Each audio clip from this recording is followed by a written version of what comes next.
بسم اللہ الرحمن الرحیم۔ محترم صدر مجلس،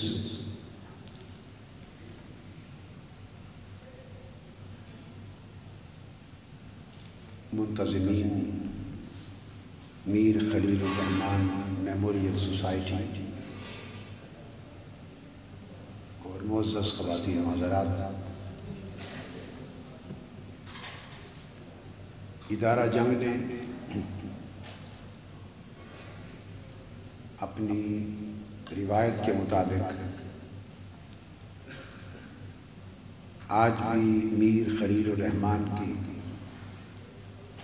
یاد میں ایک اہم سیمینار کا اہتمام کیا ہے، جس میں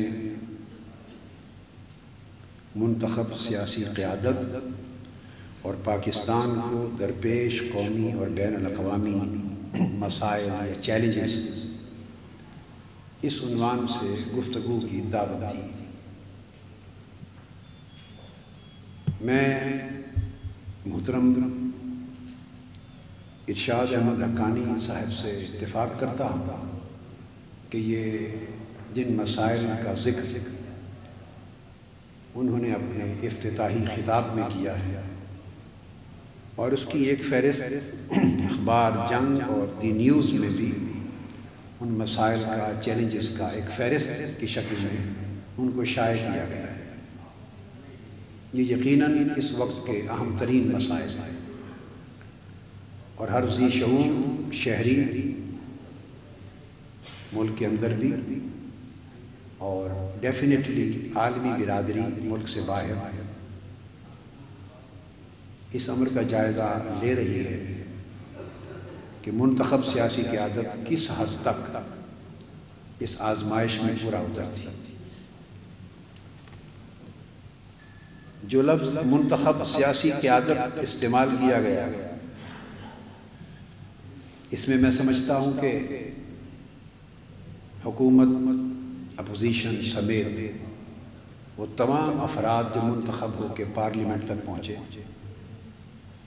خواہ وہ قومی اور صوبائی حکومتوں کا حصہ بنے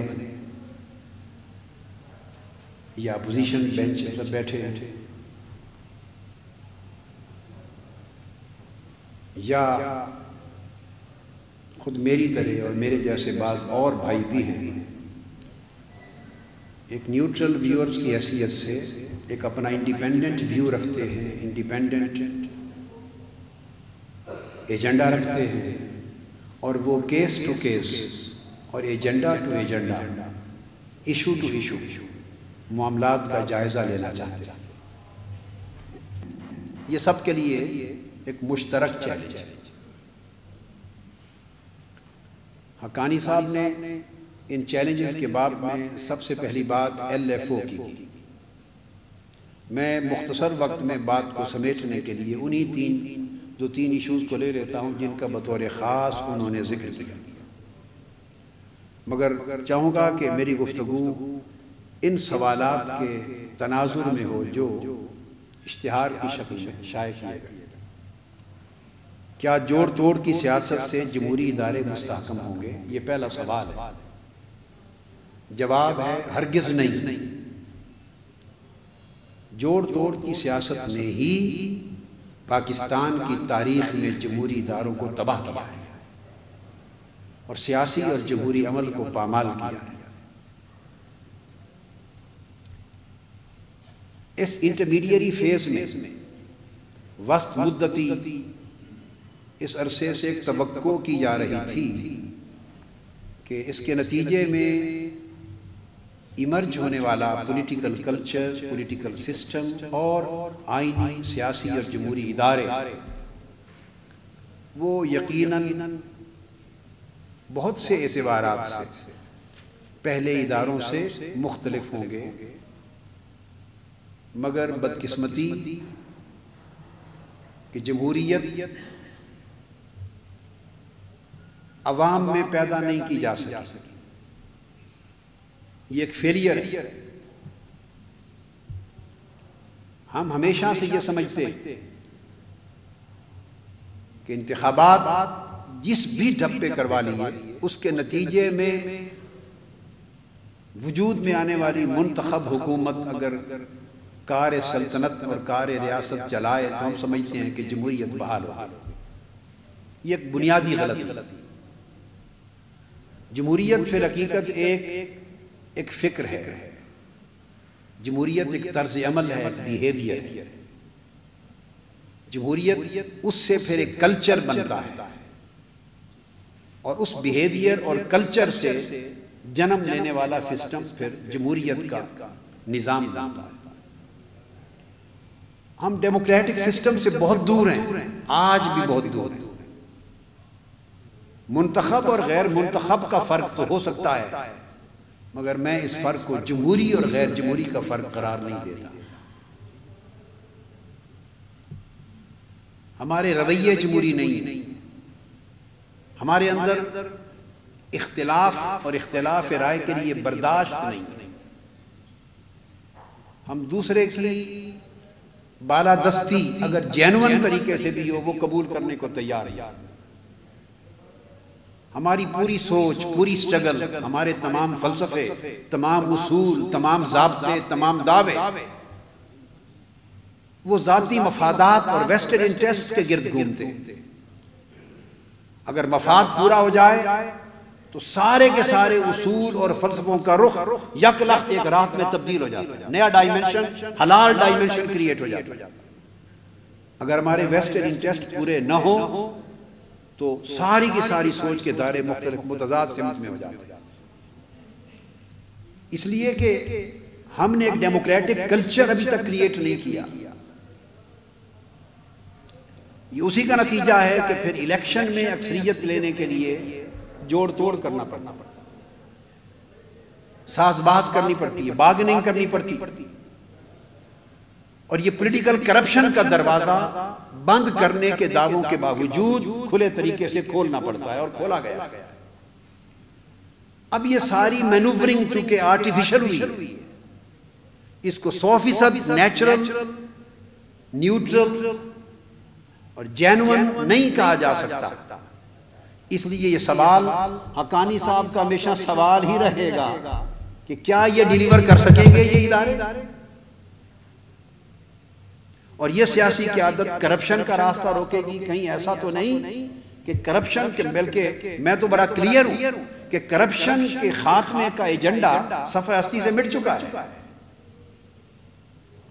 اب اس کا ذکر بھی نہیں سنتے کہیں. ایجنڈا تبدیل ہو گیا. منتخب سیاسی قیادت امن و امان قائم کرنے میں کیوں کمزور ہے؟ بات بڑی واضح. اللہ رب العزت نے بھی مسلمان کے عقیدے میں شرک کو گوارا نہیں کیا. حالانکہ کوئی اتھارٹی اگر 1 لاکھ 1 کروڑ جھوٹے خداؤں کو تسلیم کرنے لگ جائے اور کوئی اپنی ڈیوائن اتھارٹی کے کلیم کرنے لگ جائے تو اس کی خدائی اور اس کی وحدانیت کو کوئی فرق نہیں آتا. مگر اس نے ایک نظام، ایک تصور، ایک فلسفہ شرک پر مبنی نہیں، توحید پر مبنی قائم کیا ہے. اتھارٹی ایک جگہ رکھی ہے اس نے، پھر وہ جس کو جتنی ڈیلیگیٹ کرتا ہے وہ ایکسرسائز ہوتی. امن و امان قائم تب ہوگا، گورنمنٹس منتخب قیادتیں ڈیلیور کرنے کے قابل تب ہوں گی، ادارے اپنا کانسٹیٹیوشنل، پولیٹیکل، ڈیموکریٹک رول ادا کرنے کے قابل تب ہوں گی، عوام کو 14 کروڑ غریب عوام کو سوشلی، اکنومیکلی ڈیلیور کرنے کے قابل منتخب لوگ تب ہوں گے اگر فیصلہ کرنے کا اختیار، انفورسمنٹ کا اختیار، میں کہنا چاہتا ہوں اتھارٹی ایک جگہ ایک چینل پہ ہوگی، توحید کی شکل میں ہوگی. یہاں لوگ منتخب ہو کے بیٹھے ہیں اور انہیں خود معلوم نہیں کہ ان کا اختیار ایگزسٹ کہاں کرتا ہے. صاحب اختیار کو اپنے اختیار کی خبر نہیں ہے کہ میرا اختیار ایکچولی کس کے ہاتھ میں ہے. میں اپنا اختیار کتنا ایکسرسائز کرنے میں صاحب اختیار ہوں، کتنے میں نہیں ہوں. اتھارٹی کی سیٹ کیا ہے، ایکسرسائز کہاں سے ہوگی، لیمٹ کیا ہے، اس کا چینل کیا ہے، یہ سب کچھ ابہام میں ہے. اور شرک میں ہے، تعدد ہیں، کئی چینل ہیں. این ممکن ہے آپ کسی کو ملک اور ریاست کے لیے نقصان دہ سمجھتے ہوئے اس کے اوپر پابندی لگانا چاہیں. کوئی اور authority for its own reason اس کو آزاد کرنا چاہیں، اس کو پروموٹ کرنا چاہیں، اس کو زمین سے اٹھا کر جرائم کی آلودگی سے نکال کر حکمرانوں کی سیٹ پر بٹھا دینا چاہیں.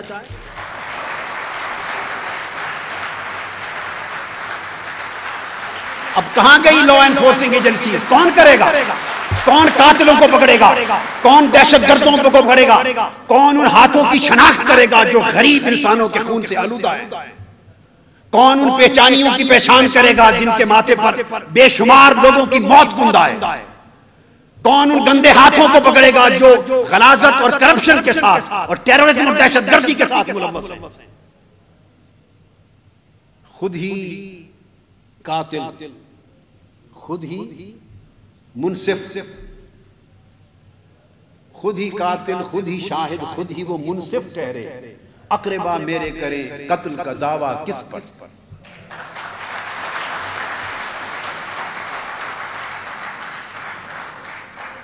پھر سوال کیا ہے کیا پاکستان کو امریکہ سے تعلقات پر نظر ثانی کرنے کی ضرورت ہے؟ ایک میجر چیلنج ہے ہمارے پاکستان کی قومی سلامتی کے ریفرنس سے بھی، جس کا حقانی صاحب نے ذکر کیا، ہماری جیو پولیٹیکل سچویشن کے ریفرنس سے، ایک خاص علاقائی مسائل کے تناظر سے، ہماری قومی دفاعی صلاحیت کی حفاظت کے حوالے سے، امت مسلمہ کے حوالے سے، اور بین الاقوامی زندگی میں ہمارے رول کے حوالے سے، اور جس کی تیاریاں ہو رہی ہیں عراق وار کے نام پر، اور اس کے پس پردہ عزائم کیا ہیں، ان سب چیزوں کے پیش نظر ڈیفینیٹلی ہم اگر ایک آزاد ملک ہیں اور خود مختار ملک ہیں اور ہمیں غلاموں کی حیثیت سے بے عزت اور بے ضمیر اور بے حیثیت ہو کے نہیں جینا بلکہ خود مختاری اور آزادی کے ساتھ جینا ہے، تو ہمیں امریکہ کے ساتھ اپنے تعلقات کو اس پر نظر ثانی کرنی، ریویو کرنا ہوگا. آزاد قوموں کی حیثیت سے اپنے نیشنل سپریم انٹرسٹ کو واچ کرنا ہوگا.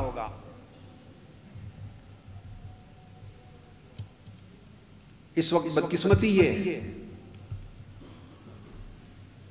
کہ داخلی سطح پر بھی ہماری آزادی اور خود مختاری پر حملے ہیں، خارجی سطح پر نہ صرف پاکستان کی امت مسلمہ پر حملے ہیں، مگر پاکستان، پورا عالم اسلام اور پاکستان، ہم اپنے ملک کی بات کر رہے ہیں، وہ اپنے ملک کے اندر اندرونی معاملات میں کوئی ایک مثبت جرأت مندانہ سٹینڈ، جرأت مندانہ اور حکیمانہ، میں دونوں باتوں کو مکس کر کے بات کرتا ہوں، سٹینڈ نہیں لے رہا، یا کہیں حکمت نظر آئے یا جرأت نظر آئے یا دونوں کا مکسچر نظر آئے، تینوں چیزیں نہیں ہیں. ہمیں ریویو کرنا ہے. اس میں انکار نہیں ہے کہ گلوبل سچویشن جو ہے اس کے اندر ایک اندھا دھند ایسے اقدامات جو الٹیمیٹلی ہماری اپنی نیشنل سولیڈیریٹی اور انٹیگریٹی کے لیے چیلنج بنے، اس سے صرف نظر کر کے ہم نے پالیسی وضع نہیں کرنی. بٹ کویسچن یہ ہے کہ ایک ریویو درکار ہے. امریکہ کے بارے میں کسی کو شک نہیں ہونا چاہیے کہ وہ سوائے اپنے مفاد کے روئے زمین پر کسی کا دوست نہیں، وفادار نہیں، وہ مقصد نکالتا ہے پھینک دیتا ہے. پاکستان فرنٹ لائن سٹیٹ ہونے کے باوجود اپنے ملک کے اندر، ملک سے باہر اپنے پاکستانی تارکین وطن کے لیے امریکہ میں، اور یہ مشکلات اب یورپ میں بھی پیدا ہوتی جا رہی ہیں، یہ پھیل رہا ہے دائیں. کسی سطح پر بھی ہم ابھی تک کوئی مؤثر رول پلے نہیں کر سکے، اور اگر ہم اس سارے حالات کو ایک عالمی قسمت کا شاخسانہ سمجھ کر قبول کرتے چلے جائیں گے تو وہ وقت دور نہیں ہے کہ وہ خونی ہاتھ ہماری گردن پہ بھی آ پڑے. یہ باری باری کر کے ہوگا. لہذا آج وقت ہے کہ پاکستان ایک آزاد خود مختار خارجہ پالیسی کی طرف جرأت مندانہ اور حکیمانہ قدم اٹھائے. ابھی کوریا کی مثال آپ کے سامنے،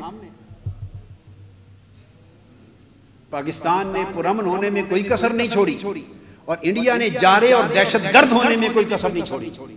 مگر آپ سوچ لیں کہ ہم کہاں کھڑے ہیں دونوں ملک. اسرائیل کی دہشت گردی دنیا میں کسی کی آنکھ سے چھپی نہیں ہے. ابھی گلف میں جنگ کا آغاز نہیں ہوا، عراق وار اور شروع نہیں ہوئی. اس نے اپنا پورا بجٹ بنا کر جنگی خطرات کے پیش نظر جو ممکنہ نقصانات ہوں گے ان کی تلافی کے لیے اتنا بڑا جنگی بجٹ بنا کر امریکہ کو دے دیا ہے، اور وصول کرنے لگ گیا ہے کہ جو پورے پاکستان کے سال بھر کے بجٹ سے کم و بیش 2 گنا ہے. ایونچویلٹیز کا بجٹ. آپ 90 کی جو گلف وار تھی اس کے اعداد و شمار اٹھا کے پڑھیے، وقت قلیل ہے، میں ان تفصیلات میں کیونکہ کئی بار پہلے وقت میں اس پر باتیں ہوئی ہیں. اسرائیل کتنا بینیفٹ اٹھا گیا اور اب پھر وہ ایک گیم شروع. ان کے ساتھ جس چیز کو دنیا کے لیے، مسلم ورلڈ کے لیے روکا جاتا ہے، انہی امور پر ان کے ساتھ پیکٹ کیے جاتے ہیں، ان کے ساتھ مشترکہ مشقیں کی جاتی. یہ جو ڈوئل سٹینڈرڈز ہیں ایٹ لیسٹ ان کے خلاف ایک آواز بلند ہونی چاہیے. اور سفارتی آداب کے اوپر بھی بات ہونی چاہیے کہ جو اختیارات ہمارے سفارتی نمائندوں کو ان کے ملک میں حاصل ہیں وہ اختیارات وہ بھی لیں، انجوائے کریں. مگر یہ تو نہیں ہے کہ ان کے ملازمین بحیثیت پاکستان میں متعین ہونے کے یہاں ہوں یا وہاں بیٹھے وہ پاکستان کو ڈکٹیٹ کریں اپنا رائٹ سمجھیں. ایسے لگتا ہے جیسے یہ امپریشن ڈیولپ کر رہے ہیں ہم کہ رفتہ رفتہ ہم بھی کالونی بننے کو تیار ہیں. ہمیں اپنی خارجہ پالیسی اور تعلقات کو بڑی حکمت اور جرات کے ساتھ ریویو کرنا ہوگا. بھارت کی ہٹ دھرمی کا جواب یا دیگر اقتصادی چیلنج کو ملا کے آخری بات کہنا چاہتا ہوں. اس میں شک نہیں ہے کہ آج سب سے بڑی طاقت دنیا میں کسی ملک کی پولیٹیکل سٹیبلٹی کے لیے، کسی ملک کی ڈیموکریسی کی مضبوطی اور استحکام اور تسلسل کنٹینیوٹی کے لیے جو بنیادی چیز ہے وہ اس کی اقتصادی طاقت ہے. اکانومی آج دنیا میں سب سے بڑی مؤثر قوت ہے. بے شک آج دنیا یونیپولرزم میں ہے، مگر وقت آنے پر بہر صورت اس دنیا کو آج سے 1 یا 2 ڈیکیڈز کے بعد ملٹی پولر ورلڈ کی شکل میں بدلنا ہے. امریکہ جو یونیپولر ورلڈ کی حیثیت سے پوری دنیا اور گلف پر اپنے تسلط کو برقرار رکھنے کی کوشش میں ہے. رشیا کمزوری کے ساتھ صحیح مگر الٹیمیٹلی وہ ریکنسولیڈیٹ کرے گا. یورپ کنسولیڈیٹ ہو چکا ہے، وہ اپنی قوت کو رائیگاں ہونے سے بچانے کے لیے تصادم سے گریزاں ہے مگر ایک طاقت بن کے ابھر رہا ہے. جاپان سے لے کے چائنا تک ساؤتھ پیسیفک رم ایک بہت بڑا عالمی طاقت کا پول بنے گا، ایک ملٹی پولر ورلڈ ہوگی. کتنے دکھ کی بات ہے کہ دنیا کے تمام خطے گلوبل پاور میں بحیثیت پول اپنی اپنی جگہ، مناسب جگہ، اپروپریٹ مقام متعین کر رہے ہیں مگر امت مسلمہ نہ الگ سے کوئی طاقت کا پول اور نہ کسی کے ساتھ متصل ہو کر الائی ہو کر کسی فیصلہ کن حیثیت کے قابل بننے کے لیے کچھ فیصلہ تک نہیں کر سکتی کہ اس کا فیوچر کیا ہوگا اس ملٹی پولر ورلڈ. یہ صلاحیت کہ امت مسلمہ کو ملٹی پولر ورلڈ میں ایک مؤثر کردار ادا کرنے کے قابل بنایا جاتا، یہ صلاحیت میں وثوق سے کہتا ہوں کہ عالم اسلام کے 57 ملکوں میں جو پاکستان میں ہے شاید کسی میں نہ ہو، مگر اس صلاحیت کو اپنے ملک کے لیے اور امت کے لیے بروئے کار اور تھرڈ ورلڈ غریب مظلوم ملکوں کے لیے بروئے کار لانے کے لیے ہماری سیاسی قیادت کو حکمت اور جرات کے ساتھ اپنے فیصلے خود کرنے ہوں گے. اقتصادی اعتبار سے ہمیں عالمی مالیاتی اداروں کی محتاجی ختم کرنا ہوگی، ہمیں خود کفیل ہونا ہوگا اور اس کی شرط اولی ہے کہ عیاشی اور تعیش کے کلچر کو ہمیں ختم کرنا ہوگا.